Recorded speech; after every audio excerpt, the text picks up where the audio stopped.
Personne. Personne ne peut être sauvé. Le saviez-vous?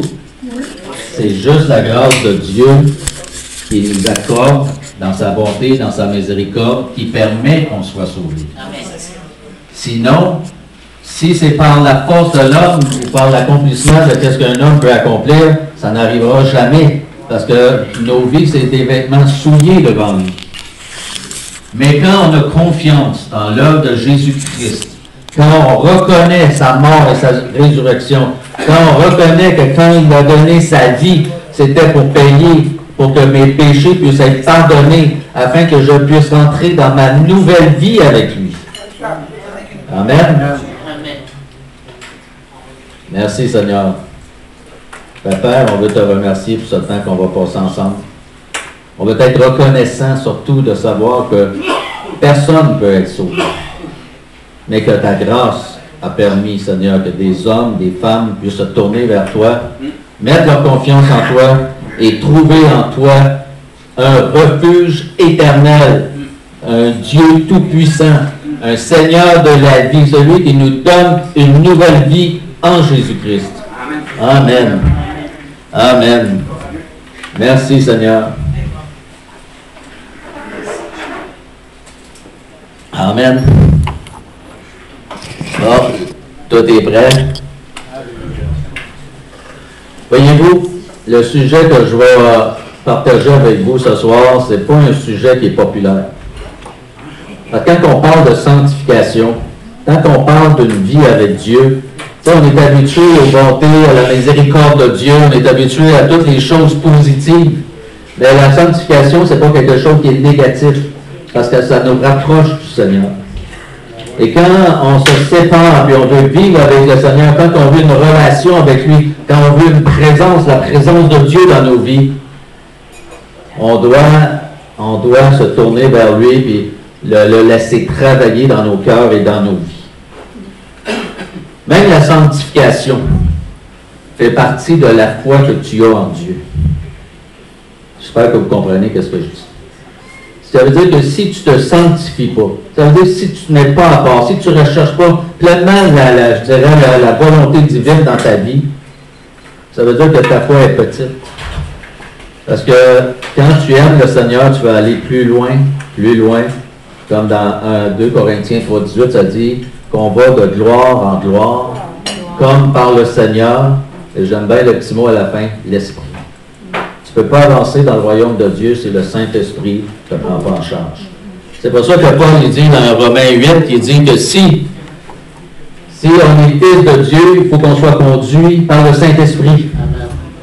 C'est un signe que tu es fils de Dieu. À un moment donné, j'expliquerai c'est quoi, parce qu'il y en a qui pensent que c'est des émotions, puis que là, le Saint-Esprit va te conduire comme ça, puis il va te dire, voilà, table là. C'est pas ça du tout. Ça veut dire que quand tu conduis dans l'Esprit, c'est que tu es soumis à la parole de Dieu et tu cherches l'obéissance par rapport à Christ. C'est aussi simple que ça. Je l'écoute parler, hein. Je suis pas d'accord avec des frictions à la maison. Je sens des frictions à la maison. Bon, gloire à Dieu. Merci Seigneur, prends ta main. Dans le nom de Jésus, guéris cet homme. Amen. Alléluia. Alléluia. Merci Seigneur. Alléluia. Béni soit ton nom, Seigneur. Et vous savez, c'est quoi le titre? La sanctification. Dans 2 Timothée 2,19. Alléluia. 2 Timothée 2,19. Alléluia, la grâce de Dieu. Merci Seigneur. 2 Timothée 2,19, ça dit que on va commencer dans... on va tout aller. Néanmoins, le solide fondement de Dieu reste debout, avec ses paroles qui lui servent de sceau. Voyez-vous, le fondement de Dieu reste debout, avec les paroles que Dieu nous dit. Le Seigneur connaît ceux qui lui appartiennent. Et quiconque prononce le nom du Seigneur, qu'il s'éloigne de toute forme d'iniquité. Voyez-vous, quiconque invoque le nom du Seigneur doit s'éloigner du mal, sous toutes ses formes. Et dans la parole vivante, traduction parole vivante, ça dit Dieu lui-même a posé les fondements de son édifice. Et son édifice reste inébranlable, portant de part et d'autre, en guise de sceau, les inscriptions suivantes. Le Seigneur connaît ceux qui lui appartiennent, et qu'il se détourne du mal, celui qui confesse le nom du Seigneur. Pourquoi que je dis ça? C'est parce que, sans s'en rendre compte des fois, comme enfant de Dieu, on est né de nouveau, mais on n'a pas fait la part des choses, qu'on est rentré dans une nouvelle vie. Et cette nouvelle vie, elle doit nous emmener dans l'intégrité, dans la justice, dans l'honnêteté, dans des paroles, pas des paroles de mensonge. Moi, je trouve que le pire des péchés, c'est un enfant de Dieu, c'est le mensonge, parce que le mensonge, ça vient du diable. Et quand tu es capable de mentir à quelqu'un en le regardant dans les yeux, le père du mensonge, c'est le diable. Soyez sûr que vous êtes influencé, mais pas par la bonne personne. Amen. C'est trop fort, c'est correct? Correct? On m'entend bien? On m'entend bien. Parfait. Alléluia. Toujours dans la parole vivante, dans Thessaloniciens, 1 Thessaloniciens 4, versets 7 et 8, car Dieu ne nous a pas appelés à être ses enfants pour nous laisser mener une vie désordonnée et vicieuse. Il nous veut purs, saints comme lui et comme lui. Voyez-vous, Dieu veut qu'on ait une vie sainte et non une vie vicieuse. Et quand on prend une vie vicieuse, c'est quelqu'un qui est rusé, qui est trompeur, qui est défectueux, qui est corrompu. Ça veut dire qu'il y a intérieurement, il n'a pas eu la transformation qu'il aurait dû avoir. Et quand il nous dit dans le verset 8, celui donc qui s'estime au-dessus de ses règles, on parle de la sanctification, parce que les versets précédents, je ne les ai pas lus, mais ça parle que ce que Dieu veut, c'est votre sanctification. Et il dit, et ne leur prête aucune attention aux principes, aux préceptes, méprise non une autorité humaine, mais celle de Dieu. C'est lui qui nous a donné ses préceptes et déposé en nous son esprit de sainteté. Qu'est-ce que Paul est en train de dire ici? C'est que Dieu nous a donné son esprit de sainteté. Et ceux qui s'opposent et ceux qui font à leur tête, mais qui ne cherchent pas à être soumis à l'esprit de Christ, pour se séparer de ce monde-là, mais qui veulent marcher en harmonie avec le monde et avec Dieu. Il y a 20 des années, le Seigneur m'avait donné une prédication, c'est qu'il y avait deux chemins. Il y a des gens qui s'adaptent, ils prennent le chemin du monde quand ils se sentent un peu menacés, puis quand ça va bien, mais là, ils reprennent le chemin avec le Seigneur. Vous comprenez ce que je veux dire? Mais moi, j'appelle ça des hypocrites. Pourquoi? Parce qu'ils ne sont pas capables de faire face à leur responsabilité spirituelle de qui ils sont devenus en Jésus-Christ. Vous êtes une nouvelle créature. Et Dieu vous a racheté à un grand prix. Et on va aller dans Jérémie. Jérémie 15. Le principe de la sanctification, c'est pleinement la volonté de Dieu. C'est ça qu'il faut retenir. C'est le plan de Dieu même pour chacune de nos vies. Et échouer à ce niveau-là, c'est échouer quasiment partout.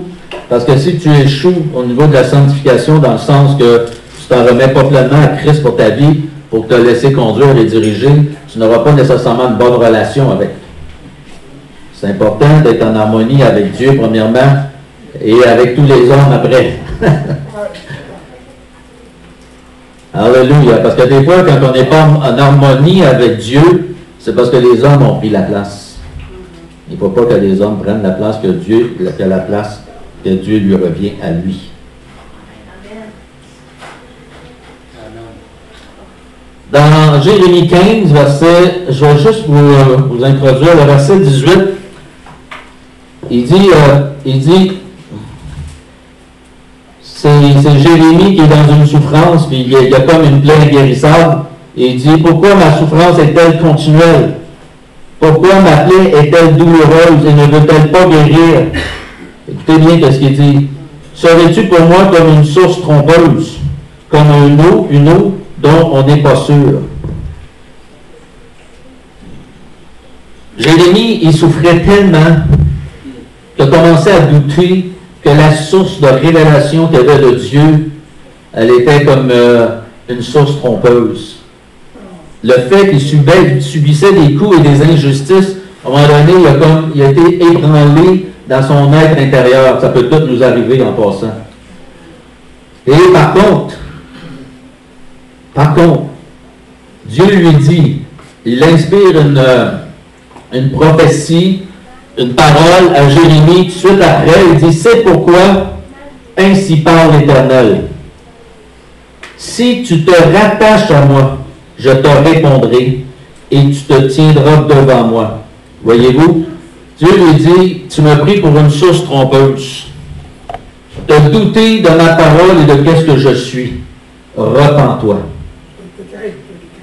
Humilie-toi, reconnais que je suis la seule source.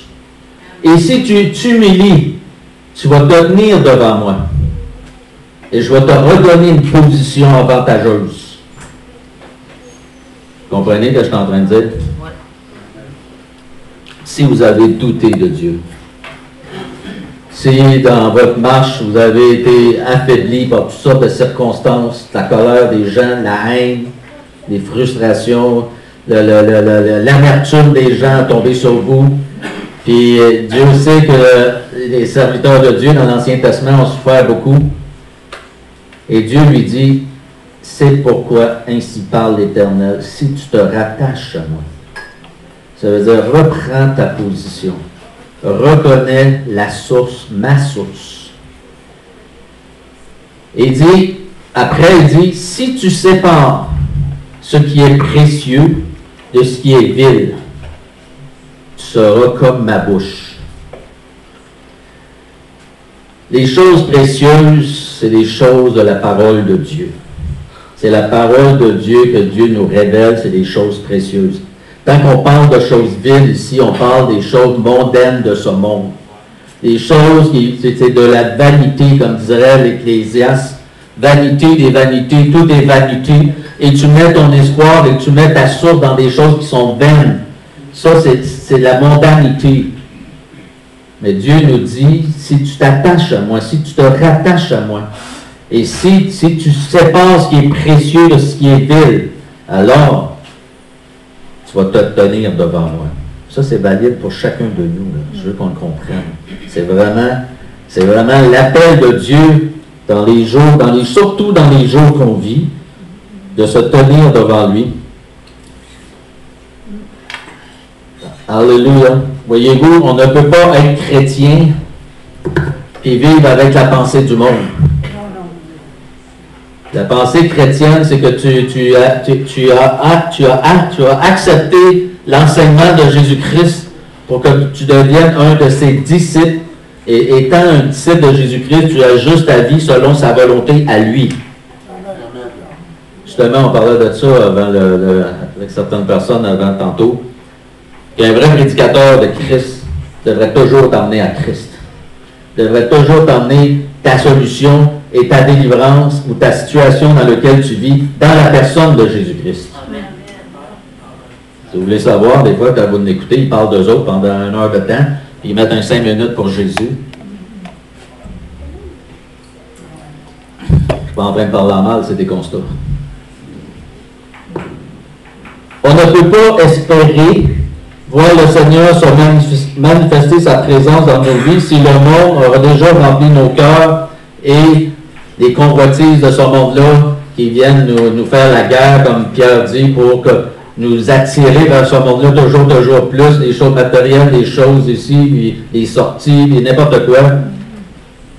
Mais en réalité, il faut rester les yeux sur la personne. Nous, on a notre héritage n'est pas ici. Hein? Notre héritage est au ciel. On est des passagers, on est des voyageurs. On est ici pour pas grand temps. 60, 70 ans pour les plus, 80. Juste une petite question en même temps. Quand tu parles, tu seras comme ma bouche, mais ce qui vient après, ce que je comprends pas, c'est à eux de revenir à toi, mais ce n'est pas à toi de retourner vers eux. Je comprends pas ce qu'il veut dire par là. Ben, c'est pour ça que je ne l'ai pas mis dans le texte. C'est parce que, justement, le prophète, il avait des comptes, et vu qu'il subissait une pression de certaines personnes, quand le Seigneur t'a conduit, habituellement, s'il t'a donné une onction, c'est pas à toi d'aller vers les gens, c'est les gens aller vers l'onction. OK. Et quand, mettons, tu prends Jean-Baptiste qui était dans le désert, pourquoi il n'était pas à Jérusalem, Jean-Baptiste, en train de prophétiser et de faire ses baptêmes le Jourdain passant? Pourquoi il était dans le désert? Parce que Dieu lui avait donné une onction, c'est les gens, tu dois aller où ce que Dieu... faut que tu reconnaisses l'onction, par exemple. OK. Et puis il faut que ça soit vraiment un serviteur de Dieu. Merci. Parce que des fois, on peut courir après une onction, puis ça n'est pas eu. Mais Jean-Baptiste était quand même dans le désert, prêchait la vérité, puis c'était quand même pas un enfant de cœur quand il prêchait, là. Race de vipère, qui vous a appuyé à fuir la colère à venir. Les hommes de Dieu, habituellement, qui veulent vraiment prêcher l'évangile de Jésus-Christ, ne sont pas nécessairement aimés. On peut essayer de se faire aimer, mais il ne faut pas contrebalancer la parole de Dieu. Amen. On voit ici qu'on ne peut pas espérer avoir la présence de Dieu dans nos vies si on vit avec une attitude, avec les yeux sur ce monde-là. Ceux et celles qui sont appelés de Dieu sont aussi appelés à manifester la nature de Christ. La nature, ça veut dire marcher comme Christ a marché. Penser, idéalement, la Bible a dit qu'on devrait avoir la pensée de Christ en nous. C'est pas toujours une évidence, mais si vous êtes beaucoup dans la parole de Dieu, le Seigneur va faire son œuvre en vous. Amen. Amen. Et garder une relation. On va aller dans 1 Corinthiens.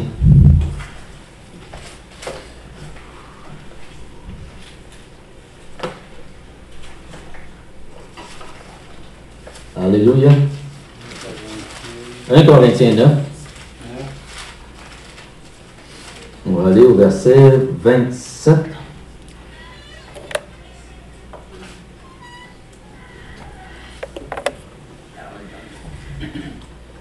C'est le contexte où ce que Paul il parle que ceux qui courent dans les stades courent tous, mais un seul va remporter le prix. Puis il nous dit que tous ceux qui combattent s'imposent toutes sortes d'abstinence, mais ils n'ont rien qu'une couronne incorruptible. Que nous, on a une couronne incorruptible dans la course chrétienne ou dans la marche avec Dieu. Et il finit au verset 27 en disant « Je traite durement mon corps et je le tiens assujetti, de peur d'être moi-même rejeté après avoir prêché aux autres. » Voyez-vous, Paul, il dit, puis dans Parole vivante, ça dit « J'entraîne mon corps par l'endurcissement. » Ça veut dire j'endurcis toutes mes facultés charnelles, je les tiens et je les mets sur la discipline et de le réduire à ma merci. Ça veut dire que toute la vie charnelle de ce corps-là peut être maîtrisée par la puissance de l'esprit, mais il dit, je mets une discipline, puis je suis rigoureux. Et il dit, je le maîtrise et je le maintiens asservi, de peur après avoir appelé les autres au combat et leur avoir proclamé les règles de la compétition, je me trouve moi-même disqualifié. Ça veut dire que Paul, qui était le grand apôtre, le serviteur de Dieu, serviteur de Jésus-Christ, appelé à annoncer toute la bonne nouvelle aux païens, a dit que si j'arrêtais de mener une vie sainte, je me disqualifie. Comprenez ce que je veux dire? Et il dit, et s'il arrêtait de maîtriser sa chair, puis il se laissait aller, il se disqualifiait lui-même. Il se disqualifiait dans la course avec Christ. Vous remarquerez, je l'ai déjà dit ici, dans la Bible, on voit souvent la marche avec Dieu, mais quand vous lisez Paul, il parle souvent de la course chrétienne. La course, ça représente une concentration. Ça représente un objectif. Ça représente, je dirais, un but à atteindre, mais sans distraction. Et il parle de sa concentration, il parle d'objectif de sainteté, il parle de renoncement aussi. Tu ne peux pas vivre une vie de sainteté ou de vivre une vie de sanctifié mise à part pour Dieu sans avoir, je dirais, une vie de renoncement. Il y a des choses que tu vas renoncer, c'est sûr. Sinon, si tu renonces à rien, tu faisais déjà absolument rien peut-être avant, mais c'est correct. Mais si Si tu as vécu des choses et que tu as connu le monde, mais que c'est une vie de renoncement quand même, parce qu'il y a des gens avec qui tu ne pourras plus te tenir. La Bible a dit que les mauvaises compagnies corrompent les bonnes mœurs. Il y a des gens qui sont tordus. Si tu restes avec, tu vas finir par être tordu. Si tu tiens avec un ivrogne et qui est toujours pacté, à un moment donné, il va t'en donner une, tu vas en prendre une. Pourquoi? Parce que l'influence, la mauvaise influence va finir par faire une œuvre dans ta vie sans que tu t'en rendes compte, bien souvent. Il parle de porter une croix. Ce qu'on ne prêche plus beaucoup. Porter une croix, c'est porter l'enseignement de Jésus-Christ. C'est avoir, dans Hébreux 12, ça nous dit, ayant les regards sur Jésus. Vous avez la marche parfaite en Jésus-Christ, d'un serviteur, le maître de ses élèves. Paul, il parle de maîtrise de soi aussi. Maîtriser. Que les choses soient maîtrisées. Moi, je ne sais pas comment ça fait. Là. Alléluia.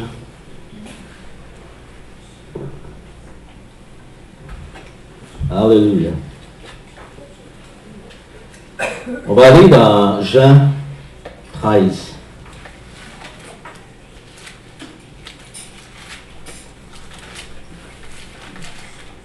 Jean 13. 13. Jean 13, on va aller au verset 3. Ça nous dit, Jésus qui savait que le Père avait remis toutes choses entre ses mains, qu'il était venu de Dieu et qu'il s'en allait à Dieu, se leva de table, ôta ses vêtements et prit un linge dont il se ceignit. Ensuite, il versa de l'eau dans un bassin, il se mit à laver les pieds des disciples et à les essuyer avec un linge dont il s'était ceint. Voyez-vous, le Seigneur a voulu donner un exemple ici, de montrer comment un chrétien devrait se comporter. Il dit, celui qui veut être grand dans le royaume de Dieu doit accepter de devenir le serviteur de tous les autres. Et de s'investir, et de mettre son cœur sur la table, et de vouloir aider et je dirais, se motiver à regarder le bien qu'il peut faire autour de lui, puis d'aider ses frères et ses sœurs qui sont en Jésus-Christ. Ça, c'est la base de la vie chrétienne. C'est pour ça que Jésus, dans Jean 15, 16, il dit, ceux qui m'aiment, le premier commandement, c'est d'aimez-vous les uns les autres comme Christ nous a aimés. On apprend à s'aimer les uns les autres. Ça a l'air pas facile. On dirait que c'est vraiment difficile, ça. Je ne sais pas pourquoi, mais ça a l'air vraiment pas facile. Et là, Jésus donne un exemple, et ici on continue au verset, on va dire au verset 8. Pierre lui dit, non, là, quand Jésus il est en train de laver les pieds, il arrive à Simon-Pierre, Pierre lui dit, non, jamais tu me laveras les pieds. Jésus lui répondit, si je ne te lave, tu n'auras point de part avec moi. Là, Pierre n'a vu la circonstance, mais dans l'autre traduction, ça dit une communion. Tu n'auras plus de communion avec moi. Simon-Pierre lui dit non, mais seulement les pieds, mais encore la tête et les mains, là, tu sais. Parce que là, mais par contre, ici, qu'est-ce que Jésus veut nous enseigner, puis que Pierre n'avait pas compris, parce que si vous lisez les autres, il va dire, tu vas le comprendre bientôt. Il est en train de nous parler de la sanctification ici. Quand vous êtes un chrétien, vous avez été lavé de vos péchés, vous avez été pardonné, vous avez tous été lavés. Des pieds, de la tête aux pieds, parce que je commence les pieds ici, mais c'est la tête aux pieds. Et vous avez tous été pardonnés, rachetés, le prix a été payé, le sang a été versé, votre vie a été mise sur l'autel, Dieu vous a pris en charge, et là vous êtes flambant neuf, comme un bébé qui vient de naître au monde. Vous êtes une nouvelle créature en Jésus. Et là, vous avez une vie nouvelle. Et là, c'est pour ça que le Seigneur lui a dit, allez, faites de toutes les nations des disciples et enseignez-leur. Là, il y a un enfant, tu dois l'éduquer. Il faut qu'il grandisse, il faut qu'il apprenne des choses. Il faut qu'elle vienne à une maturité. C'est ça le but des ministères. C'est d'emmener les gens à la maturité et à la stature parfaite de Christ. Là, ici, on voit que Pierre, il ne comprend pas trop, puis il ne veut pas trop se faire laver les pieds parce qu'il sait qui est Jésus. Puis de voir le maître de l'univers te laver les pieds, c'est quand même quelque chose. Quand la majorité des gens ont de la misère juste à traîner un sac et juste le transférer, c'est déjà des fois un peu trop. Je me laisse aller un petit peu. Vous comprenez ce que je veux dire? Des fois, il y a des choses simples que tu peux faire, mais tu ne les fais pas parce que la noblesse, notre noblesse, c'est quand même grave. Mais Jésus lui dit ici, verset 10, celui qui est lavé n'a pas besoin n'a besoin que de se laver les pieds pour être entièrement pur. Vous êtes purs, mais non pas tous, mais pour la raison qu'on connaît. Autrement dit, quand tu es venu au Seigneur, que ce que je viens de dire, tu es 100% pur. Mais dans ce monde de ténèbres, d'obscurité, je dirais, de haine, un monde de perversion, un monde corrompu, un monde malhonnête, pour n'en nommer que quelques-uns. Vous savez, dans votre temps, à quelque part, là, ce que j'aime bien moi aussi, puis je peux faire d'aider les gens, celui qui a honte de moi, quand il apparaîtra devant mon frère a honte de moi. C'est sûr quelque part, les deux de votre église. Oui, mais ça, c'est correct, c'est vrai. Et si ça arrive, il faut juste que tu le confesses puis que tu recommences où tu étais rendu, comme Pierre tant qu'il est tombé. Parce que je veux pas qu'on mette les choses plus compliquées. Mais c'est vrai que si tu as honte du Seigneur, mais il faut le reconnaître. Il faut le confesser. Tu sais, en réalité, quand on a honte du Seigneur, là, c'est parce qu'on n'est pas assez rempli du Seigneur. Vous comprenez ce que je veux dire? Quand tu es assez rempli du Seigneur, tu es capable de tenir ta position pour Christ. Parce que la force qu'on a, Pierre, tant qu'il a été par ses portes qui a renié Jésus, c'est pas parce qu'il était moins bon que nous. C'est juste qu'il a juste perdu le contrôle, puis il pensait qu'il était capable de gérer tout ça avec la force humaine. Dieu lui a permis qu'il soit cassé et brisé pour qu'il ne s'appuie plus sur sa force à lui. Tu dois t'appuyer sur la personne de Jésus-Christ. Quand tu as honte du Seigneur, puis il y en a eu plein dans l'histoire, c'est juste parce que Jésus-Christ n'a pas la première place. Et si Jésus-Christ prend la première place, il envahit ton cœur par sa présence, dans la prière et dans la lecture de la parole, tu vas avoir la force. Parce qu'il nous dit dans Thessaloniciens que c'est lui qui fait la sanctification, puis c'est lui qui nous donne la force pour se rendre jusqu'au bout. Et c'est écrit dans Pierre aussi.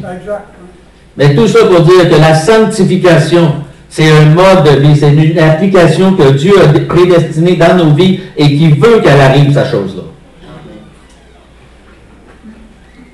Alléluia.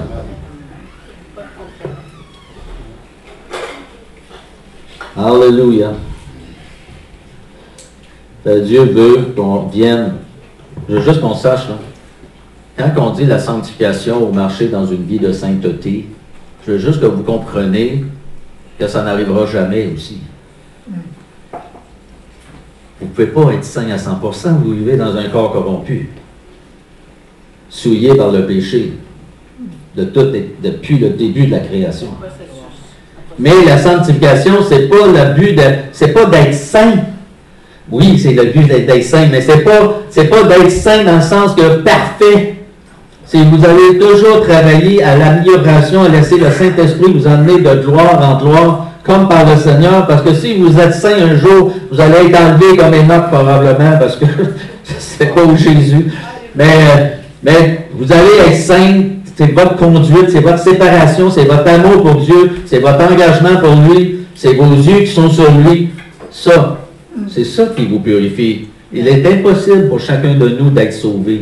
Mais si on a les yeux sur la personne de Jésus, on met notre confiance en lui, on est sauvé. Amen. Et ça, il ne faut pas en douter aussi.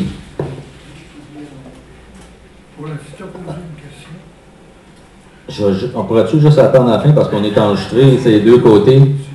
Et écrivez-la, mettez-la de côté. Dans 1 Corinthiens 6, 19.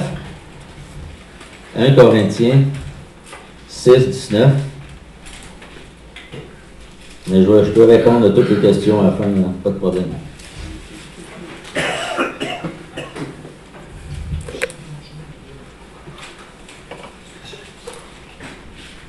Ne savez-vous pas que votre corps est le temple du Saint-Esprit qui est en vous, que vous avez reçu de Dieu, et que vous ne vous appartenez point à vous-même, car vous avez été rachetés à un grand prix. Glorifiez donc Dieu dans votre corps et dans votre esprit qui appartiennent à Dieu.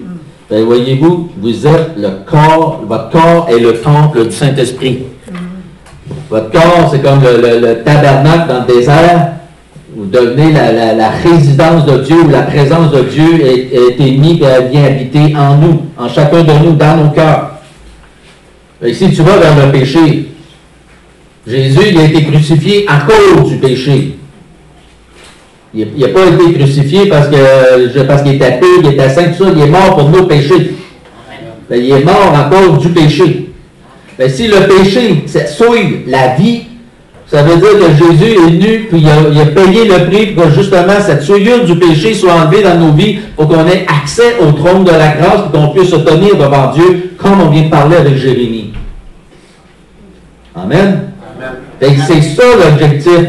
Si votre corps, c'est pour ça que juste un peu plus haut, le verset, ça dit « Fuyez l'impudicité ». Ça ne dit pas « résister ». Parce que le péché, la Bible a dit « résister au diable et il fuira loin de vous ». Mais devant les péchés sexuels, il dit « sauve-toi ». Go. Justement, si tu fais le contraire, c'est la Bible à t'avertir, il ne doit pas rester là. Elle t'a dit « prends tes pattes ». Les pharisiens hypocrites, là, c'est des jeunes mêmes qui s'en vont dehors. Hein? On ne parle pas de la même chose. C'est ça. Ouais, je comprends ce que tu dis, le monde religieux. Mais là, je vais vous expliquer 4 sortes de sanctification. Parce que. Moi, je vais bon jusqu'à 8 heures, moi. Voyez-vous, il y a 4 intervenants dans la sanctification. Il y a le Père, vous avez Jésus, vous avez le Saint-Esprit, puis vous avez vous-même, chacune de nos vies. Et on va commencer par le Père, on va aller dans Hébreux 12. Hébreux 12. On va commencer au verset 5. Vous avez oublié l'exhortation qui était adressée comme à des fils. Mon fils, ne méprise pas le châtiment du Seigneur et ne perds pas courage lorsqu'il te reprend, car le Seigneur châtie celui qu'il aime. Et il frappe de la verge tous ceux qu'il reconnaît pour ses fils. Pourquoi il les frappe? Parce qu'il veut les corriger, parce qu'il veut les améliorer, parce qu'il veut qu'ils soient dans une sanctification puis dans une proximité avec lui, qui s'éloigne du péché, qui s'attache fortement au bien. Supporter le châtiment, c'est comme des fils que Dieu vous traite. Car quel est le fils qu'un père ne châtie pas? Mais vous êtes exempt, si vous êtes exempt du châtiment auquel tous on part, vous êtes donc un enfant illégitime et non des fils. Ce qui veut dire que si vous êtes chrétien, puis que vous venez de donner votre vie à Jésus, puis que vous voulez marcher avec, vous allez manger des coups. Même les vieux chrétiens devraient en manger un peu plus. Mais c'est correct. D'ailleurs, puisque nos pères, selon la chair, nous ont châtiés, et que nous les avons respectés, ne devons-nous pas aussi bien, à plus forte raison, nous soumettre au Père des esprits pour avoir la vie? Nos pères nous châtiaient pour peu de jours, comme ils le trouvaient bon, mais Dieu nous châtie pour notre bien, afin que nous participions à sa sainteté. Voyez-vous, l'objectif de Dieu, c'est que tu participes à sa sainteté à travers la sanctification. C'est pour ça que Dieu veut, c'est votre sanctification, séparation. Éloignez-vous de ceux qui commettent des péchés délibérément.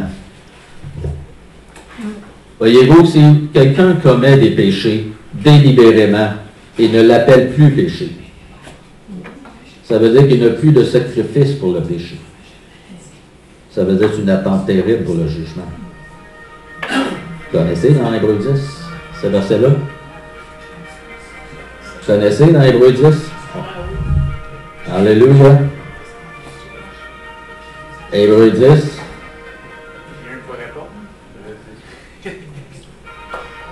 Alléluia. Dans Hébreux 10, ça nous dit que c'est pour ça que ceux qui sont embrouillés dans certains péchés et ne les confessent plus, sont sur un chemin qui n'est pas trop Ça n'aura pas une bonne fin. Si on va dans Jean 15, on voit que le Père, dans Jean 15,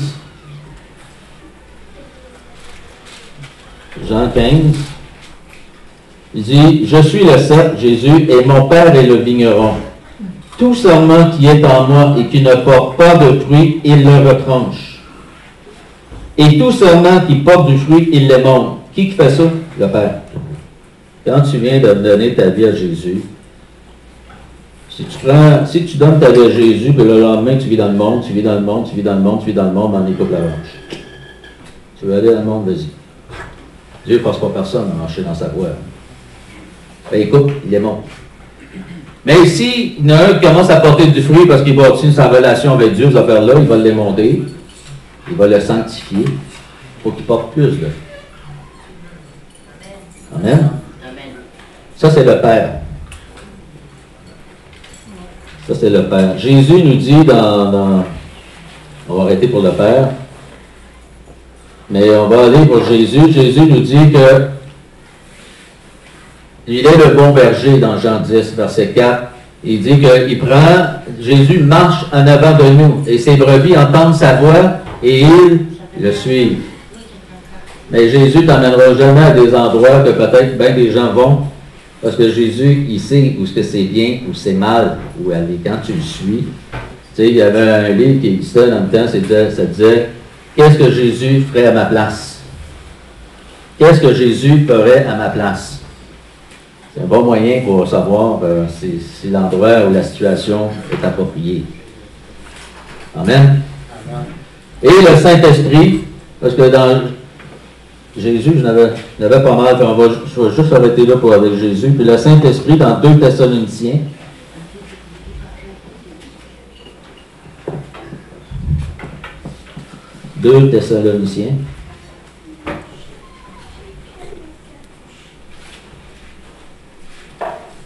on va prendre le verset 2 Thessaloniciens 2, verset 13b. On va prendre juste la deuxième partie. Ça dit que parce que Dieu vous a choisi dès le commencement pour le salut, par la sanctification de l'Esprit, par la foi en la vérité qui est en Jésus. La sanctification de l'Esprit. Voyez-vous, les choses qui nous purifient, nous sanctifient, c'est la parole de Dieu.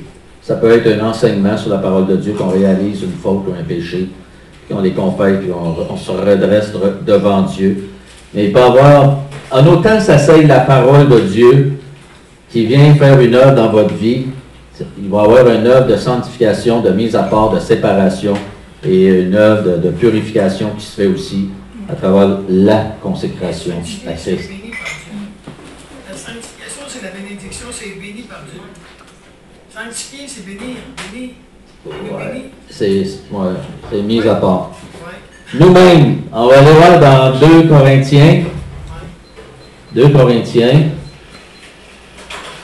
7. 1. Il vient de parler juste dans le verset chapitre 6 avant d'être séparé. Je ne sais pas ce qui est impur, je vais vous accueillir. Je vais être pour vous un père, vous serez pour moi des fils et des filles. Il dit le Seigneur Tout-Puissant, mais il dit, ayant donc de telles promesses, bien-aimés, purifions-nous. Voyez-vous, on ne peut pas se purifier, humainement parlant, de toutes les souillures de la chair et de l'esprit, mais il dit, en achevant notre sanctification dans la crainte de Dieu. La crainte de Dieu. Si tu te sanctifies, puis que tu veux plaire au Seigneur, c'est parce que tu as la crainte de Dieu. Mais si tu n'as pas la crainte de Dieu, c'est pas quelque chose qui va venir te chercher intérieurement. C'est pas quelque chose qui va comme te troubler. Pourquoi? Parce que tu n'as pas la crainte de Dieu. Si tu as la crainte de Dieu, la sanctification en réalité se fait presque tout seul. Pourquoi? Parce que la crainte de Dieu vient te chercher intérieurement. Tu veux plaire à Dieu. C'est aussi simple. D'aimer ton prochain quand tu as la crainte de Dieu, c'est pas un problème. C'est juste un problème quand tu ne l'as pas. Amen. Amen. Alléluia. Alléluia.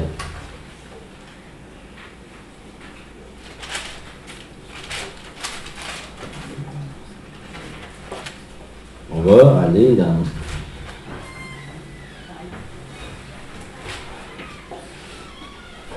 Vous voyez, tantôt, je vous ai parlé, là, je vais revenir à la semaine passée parce que c'est ce que je n'avais pas apporté. Et dans 1 Corinthiens 7,18, ça dit de fuir l'impudicité. Ça veut dire que tout ce qui est sexuel en dehors du mariage. Les péchés du corps. Voyez-vous, dans la sexualité, il y a l'adultère, il y a le concubinage, qui est une union libre, qui appelle aujourd'hui. La fornication, c'est des péchés de la chair. Il parle de l'homosexualité, le lesbianisme et... la pornographie. Oui, on va y venir.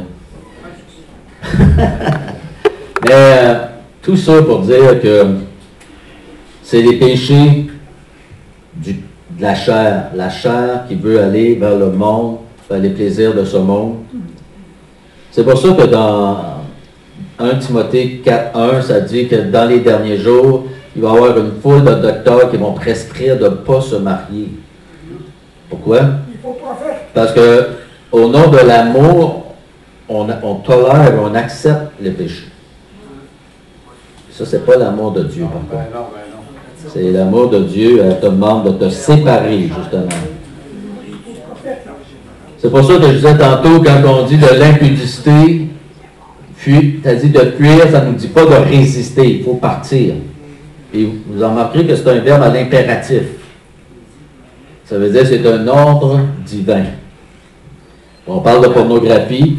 Voyez-vous, le cœur, c'est le siège de la volonté de l'homme. Et si le cœur est souillé, vous voyez, dans Marc, je pense 7, là, il parle que le cœur de l'homme, c'est ses pensées, il est adultère ici, tout ça, mais c'est tout le cœur. La volonté humaine, je dirais, le siège de la volonté humaine, c'est le cœur. C'est pour ça que dans Proverbe, il nous dit, garde ton cœur plus que toute autre chose, car de lui viennent les sources de la vie. Et on va aller dans Romains. Romains 6.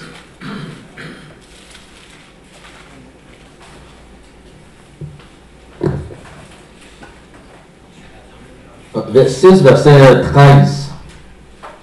Ça dit, n'enivrez pas vos membres au péché comme des instruments d'iniquité, mais donnez-vous vous-même à Dieu comme étant vivant de mort que vous étiez, et offrez à Dieu vos membres comme des instruments de justice.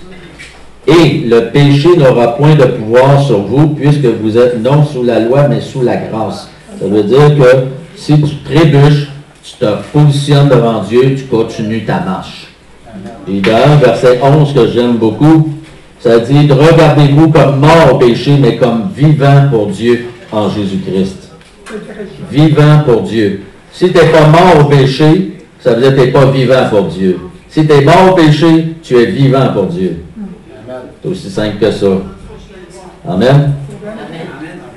Et on va changer, on va aller pour l'âme.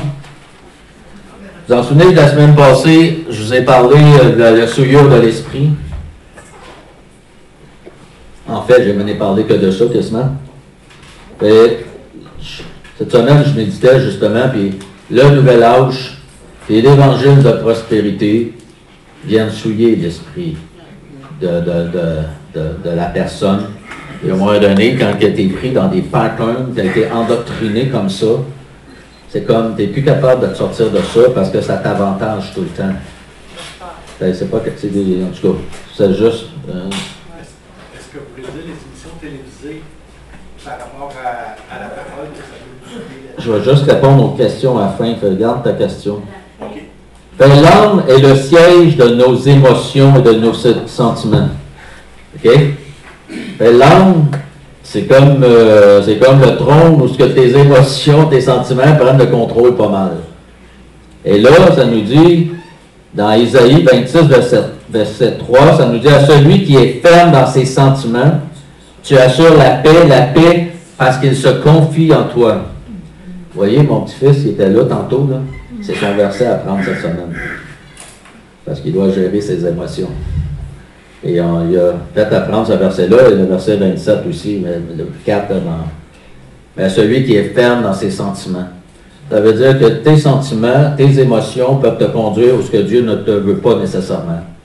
Mais quand tu as appris à être ferme et à t'appuyer sur la parole de Dieu, ça te donne une fermeté dans ces choses-là. En réalité, qu'est-ce qui souille l'homme? C'est les yeux et les oreilles. Les deux peuvent souiller l'homme. Les films à caractère sexuel. Là, on dit les péchés à soir, là. On ne se cache pas. Là. Actuellement, on n'entend pas ça, mais on va en parler. J'ai un verset, mais je ne l'ai pas trouvé, mais je l'ai pris dans le cours que je fais, je l'ai vu. C'est des films à caractère violent. On n'est pas supposé mettre de la violence devant nos yeux gratuite. Qui sait que... Des films à caractère occulte ou avec des démons. Un enfant de Dieu ne devrait jamais regarder ça. Je ne suis pas en train de vous dire faites ceci, faites ça. Moi, je vous dis, ayez une relation avec Jésus. Souillez pas votre âme, souillez pas votre esprit. Soyez pur dans votre corps. Fonctionnez avec le Seigneur. Vous allez avoir l'approbation de Dieu. Faites-le par amour pour lui. Faites-le pas pour essayer d'être meilleur que votre voisin. Faites-le parce que vous aimez Dieu. La convoitise, la jalousie, l'hypocrisie, mettez-en, la pornographie encore dans l'âme. Les oreilles, en réalité, c'est tout ce que vous pouvez entendre qui est sale, qui est corrompu. Et voyez-vous, dans le psaume 78, psaume 78,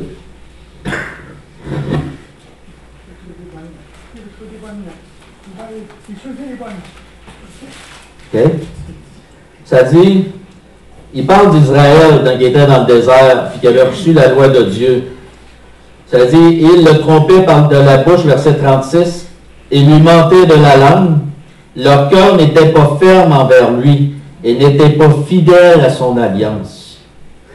Aujourd'hui, on dirait que c'est un chrétien qui ne marche pas avec le Seigneur. C'est un chrétien que la sanctification, la mise à part, c'est pas important. On lui a donné un salut un jour, on lui a dit tu t'en vas au ciel. Un star, il peut faire ce qu'il veut. Il va peut-être bien déçu, mais qu'il arrive au bout. Moi, ce que j'aime de l'Évangile, j'étais d'accord, et lui, il avait un mot langage. Laisse-moi aller, laisse-moi aller. Alléluia. Voyez, ils n'étaient pas fidèles à leur alliance, ils n'étaient pas fidèles avec Christ, ils ne sont pas fidèles dans leur marche. C'est des gens qui se laissent emporter par des émotions, des sentiments. Ils laissent le contrôle de la vie, prendre le contrôle de leur vie plutôt que la parole de Dieu. Je sais que c'est pas simple que je prenne ici. Voyez-vous, qu'est-ce qui souille l'âme aussi? C'est les stars de cinéma, de musique, de football, l'adoration des politiciens aujourd'hui, qu'on entend souvent. La pratique du mensonge, la méchanceté, l'injustice. Je ne donnerai pas plein de versets parce que là, le temps il avance. Là. Mais les péchés de la langue, ça c'est important de le comprendre. Parce que dans le psaume 101, il dit « Jamais en tirer celui qui calomnie ». C'est-à-dire qu'il ne va pas y faire grâce, il va l'écraser. Et je ne veux pas faire passer un Dieu méchant, là, mais la calomnie puis la médisance. La calomnie, là, savez-vous, c'est quoi? C'est en réalité, tu inventes une histoire sur quelqu'un parce que tu ne l'aimes pas trop, puis tu t'arranges pour que il fait passer le message que tout le monde l'haïsse autour de toi. Il y a des champions chrétiens là-dedans. Mais la médisance, ça, c'est un peu plus subtil. C'est parce que tu dis une vérité. Ah, j'ai vu François sortir du bar, là, quoi, je pense qu'il boit encore, il est retombé, François, là. Wow! Mais à 100 mètres, là, ça commence à être sérieux. OK. Mais tout ça pour dire, vous comprenez qu'est-ce que je veux dire? J'ai une histoire d'un bout qui est vrai, mais le reste est faux. Mais vous comprenez que à partir de ça, j'ai créé une histoire qui a créé une réputation qui a en réalité fait du tort. Ça, c'est de la médisance. Je savais qu'il était capable de le prendre. Moi, le Seigneur, il sait tout. Pas inquiète. La sanctification, là, c'est pas un ensemble de rites. C'est pas des... C'est pas... créez pas un rituel avec ça. Là. C'est vous attacher à Jésus-Christ. Si vous avez les regards sur lui, vous avez votre amour pour le Seigneur, l'œuvre de la sanctification va se faire. Comme j'ai dit tantôt, la sanctification se fait dans la crainte de Dieu. L'amour de son prochain, en réalité, et de son ennemi, accomplit parfaitement la sanctification. Pourquoi? Parce que tu as une attitude qui amène, justement, Je vais finir avec une conclusion. Dans 1 Pierre 2. 1 Pierre 2. Je termine.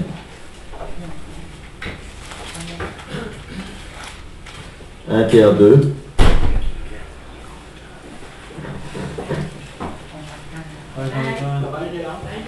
Allez. Tu ne pourras pas me poser ta question? Non, mais c'est pas grave, je la poserai mon fois. Oui. OK, merci. Dans 1 Pierre, vous, au contraire, vous êtes une race élue, un sacerdoce royal, une nation sainte. Une nation sainte. On parle des gens qui ont donné leur vie à Jésus ici. Un peuple acquis, afin que vous annonciez les vertus de celui qui vous a appelé des ténèbres à son admirable lumière. Vous qui autrefois n'étiez pas un peuple, et maintenant vous êtes le peuple de Dieu. Vous qui n'aviez pas obtenu miséricorde, et qui maintenant avez obtenu miséricorde. On est sous la grâce de Dieu. On a été racheté, lavé, pardonné. Tout est accompli. C'est pour ça que dans le psaume 97, 10, il dit il faut aimer ce que Dieu aime. Mais il dit vous qui aimez l'Éternel, haïssez le mal. Haïssez le mal. Haïssez le mal. On reste concentré. Il garde les âmes de ses fidèles. Si tu aimes Dieu, si tu haïs le mal assez pour t'en éloigner, ça dit, il garde les âmes de ses fidèles et il les délivre de la main des méchants. Il les délivre de la main des méchants. C'est ton amour que tu as pour Dieu qui te garde. Dernière chose. Dans Marc 9. 9. Marc 9. Oui, Marc. C'est le numéro 9. Amen. Je veux juste vous montrer que Jésus croit et veut la sanctification. Si ta main est pour toi une occasion de chute, coupe-la. Mieux vaut pour toi entrer manchot dans la vie que d'avoir les deux mains et aller dans la géhenne, dans le feu qui ne s'éteint point. Non, je vais tout l'expliquer. Si ton pied est pour toi une occasion de chute, on voit au moins le monde s'inquiète pour vous, c'est bien. Hein? 43, là je suis rendu à 45. Si ton pied est pour toi une occasion de chute, coupe-le. Mieux vaut pour toi entrer boiteux dans la vie que d'avoir les deux pieds et d'être jeté dans la géhenne, dans le feu qui ne s'éteint point. Et la même chose pour les yeux, ici, il dit arrache-le. Ici, on voit que Dieu dit, le Seigneur nous dit, en réalité, qu'est-ce que ça vient à dire, là, ce verset-là? Là? Séparez-vous. C'est aussi simple que ça. Mais coupez-vous pas la main, le pied ou l'œil, arrachez-les pas. Là.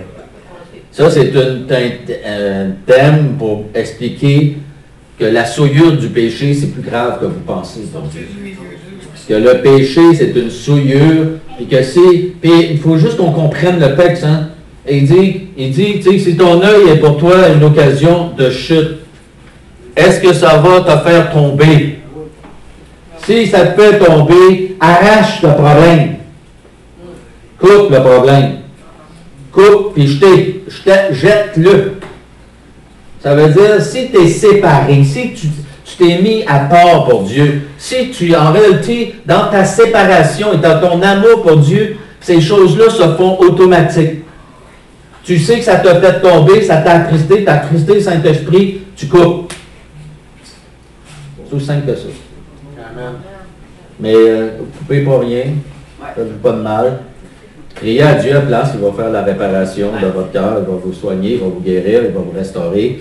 Il va vous donner la pleine capacité de marcher avec lui si vous vous tournez vers lui. C'est sûr que la main, c'est pas elle, peut-être. Oui, mais ça part un peu plus loin. Hein? Ben, Père, on veut te remercier. Oui, c'est fait. Et merci, Père, pour cette soirée, ce temps qu'on a passé ensemble. Merci de ta parole. Merci pour le Saint-Esprit qui est au milieu de nous. Merci, Seigneur, que ton œuvre par le Saint-Esprit puisse continuer à approfondir nos âmes, nos esprits, nos pensées, Seigneur, en Jésus-Christ. Et que chaque personne ici puisse être restaurée, qu'elle puisse avoir, Seigneur, plus de, je dirais, de caractère face au péché, de vraiment être stimulé pour demander l'aide du Saint-Esprit, puis surtout de regarder ce que le Seigneur s'attend de vous, puis de le mettre en pratique, puis de séparer, s'il y a des choses qui doivent être séparées, couper, jeter ou enlever, peu importe, que le Seigneur fasse une œuvre qui aille plus loin, parce que la grâce et la présence de Dieu vient de plus en plus, je dirais, présente dans nos vies quand on se tourne vers lui, puis qu'on demande son aide, puis qu'on accepte sa volonté d'aller dans la sanctification. Amen. Amen. Amen. Oui? Tu peux l'arrêter. Oui. Mais, dans le fond, c'est pas tellement compliqué.